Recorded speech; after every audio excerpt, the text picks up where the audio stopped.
ओम योग गंगा या कार्यक्रमामध्ये चॅनलमध्ये आज आपण खूप छान विषय घेऊन आलो आहोत.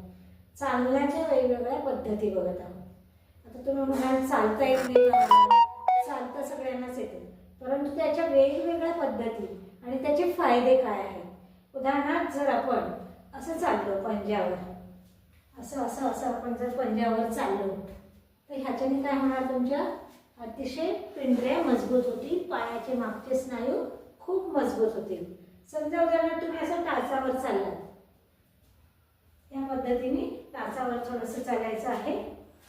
याच्याने तुमचे समोरचे स्नायू, पूर्ण समोरचे पायाचे स्नायू अतिशय मजबूत होतील. आता बऱ्याच जणांना ऑफिसमध्ये बसून बराच वेळ बसावं लागतं.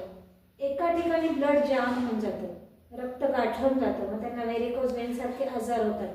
आणि बसल्यामुळे दुसरे पण बरेच स्नायू ताठरले जातात. ज्यांना उभं राहून कंटिन्यू काम आहे, बसून ऑफिसमध्ये तुम्ही बसले बसले तुम्हाला 1 मिनिटाचा 2 मिनिटाचा ब्रेक मिळाला, तुम्ही आरामाने हे करू शकता. दोन्ही पद्धतीने चालू शकता.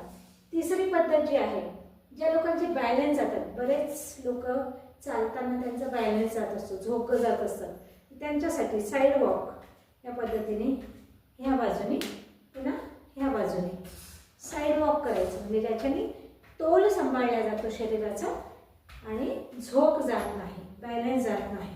तर ह्या पद्धतीने चालायचं आहे. आणि चौथी जी पद्धत आहे बॅकवर्ड वॉकिंग, असं मागे चालायचं आहे. तर मागे चालल्याने गुडघ्याचा त्रास अजिबात होणार नाही. आता तुम्ही म्हणाल आमचे गुडघे दुखत नाही, ते पुढे दुखणार नाही. आणि आत्ता ज्यांचे गुडघे दुखतात त्यांना तर खूप लगेच आराम मिळेल.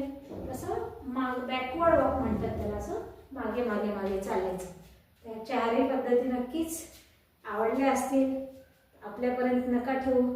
प्रत्येकाला शेअर करा, लाईक करा, सबस्क्राईब करा चॅनलला आणि प्रत्येकाला फायदा मिळू दे. प्रत्येकाला स्वास्थ्य द्यायचा हाच उद्देश आहे आपला. ही गंगा घराघरात पोहोचवायची आहे. ओम धन्यवाद.